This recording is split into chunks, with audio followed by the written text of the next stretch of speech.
We are always rushing to close more cases. We are always moving faster. And in all this rushing, hi, welcome to the Beyond Network.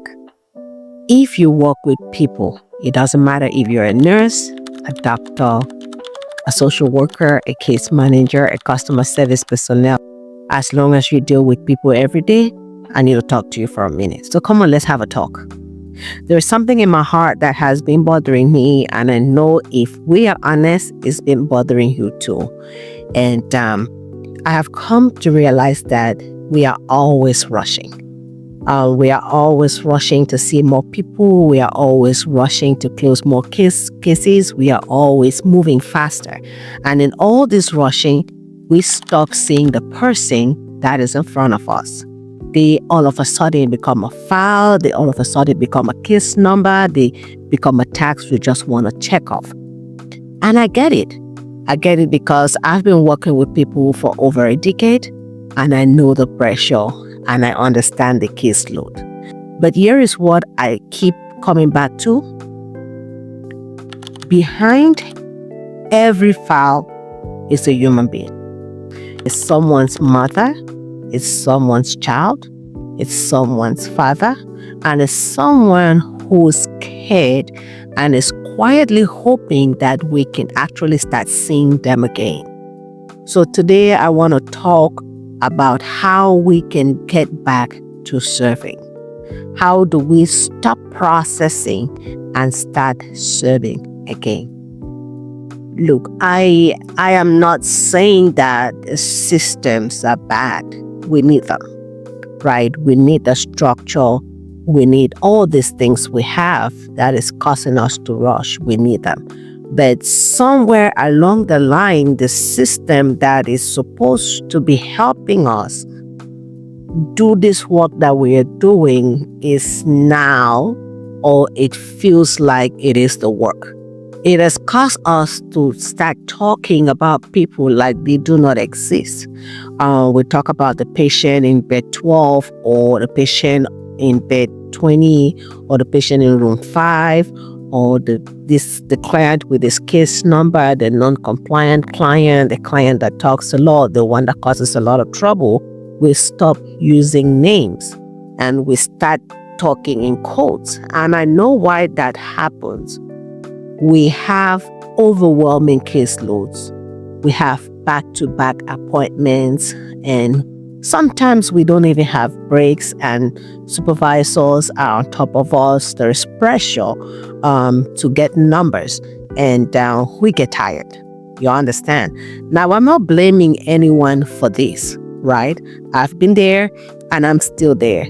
But if we have to be honest, it is costing us a lot, because when we treat people like they don't exist, when we treat people like they are paperwork, they feel it because they are humans. They shut down and they don't want to talk to us anymore, and they stop trusting us. And honestly, we lose why we start doing the job in the first place. A lot of us get into service work because we want to serve people. And when we are rushing, we lose that. And we just start surviving the day instead of actually helping the people. So what do we do? Because I am not about to tell you to quit your job or burn the system down, because we have bills to pay, right? Yeah. But there are 5 small things that I've been doing, that I've been practicing, things that help me stay human in the work that I do. The first thing I do is I give myself 30 seconds whenever I meet my clients. Before I pull out my computer, before I grab my notebook, I ask them something real. Something like, how are you doing today? Or how has your day been? And that question can unravel a lot of things. You know, just that 30 seconds conversation you might have will make them know that you see them as a person, will make them know that you are interested in knowing their problem. You are interested in them, and it will change how the conversation is going to go. The second thing that I do, that I believe you can also do is that I use their actual names, right? I use their names. I don't use their case numbers. I don't use bed numbers. I don't call them out of their names. I say their names. I say it in my head. I write it down. And I also keep personal notes about the things they like. You understand? In that way, I relate with them. Say, for example, I have a client who bakes or who loves gardening. When I interact with them, I interact with them based off what they do and what they like, and that keep that relationship and the conversations that we have real. So the third thing I do is I listen to what they are not saying. This is very hard. It's a hard one, but it's very important, especially when we're rushing. We might not pay attention to what they are not saying, their body language. We want to listen to the hesitations, the sigh. Do you want to pay attention to how their voice shakes when they talk to you? That's the real conversation happening right there. That's the real conversation happening under the official one we are having.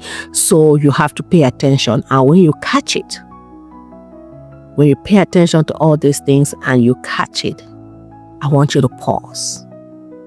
Pause, put down your pen, look at them and ask them, are you okay?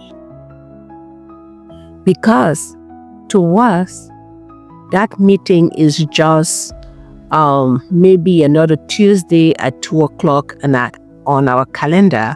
But to them, it might be the hardest day they've had in a long time. So we want to be very mindful and we want to pay attention to what they are not saying. And another thing I do is that I admit that the system is sometimes frustrating. I don't pretend, so we don't have to pretend that everything is okay.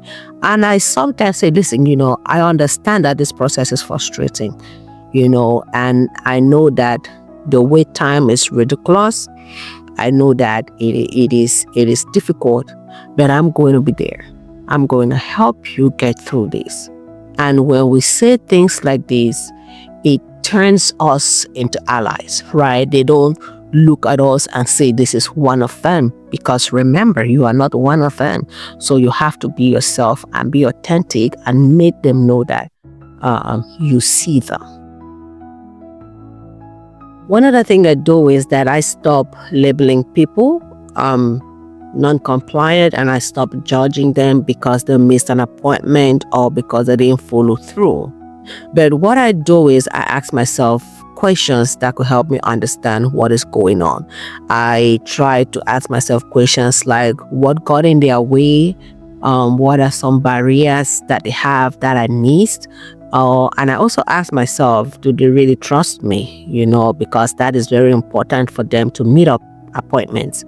And it could also just be maybe they are working 2 jobs, they are scared to meet with me, or maybe the system had failed them before and they are scared the system is going to fail them again. When we stop judging and start asking why, we actually start helping. Now, I'm not saying this is easy. What I'm saying is it matters.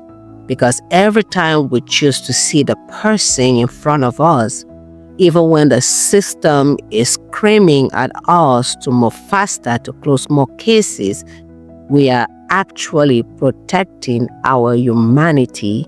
And honestly, we are protecting the humanity of those we are serving. And know this, while we do all these things, we are actually making a change in the system. It might not be big. But remember, we can't fix everything. We can't change the whole system by ourselves. But what we can do is make a decision that every person we talk to today will know that they matter, that they are not just a number to you. And this means a lot. Now, I want to hear from you. How do you remember to see the person you're serving? What keeps you grounded? Drop it in the comment section below or tag me with hashtag Beyond the Case File and hashtag the Beyond Network. I really do want to hear from you. Thank you for watching this video. I am Lorna. This is the Beyond Network. Don't forget to like this video, share it, and subscribe to the Beyond Network. See you in the next video.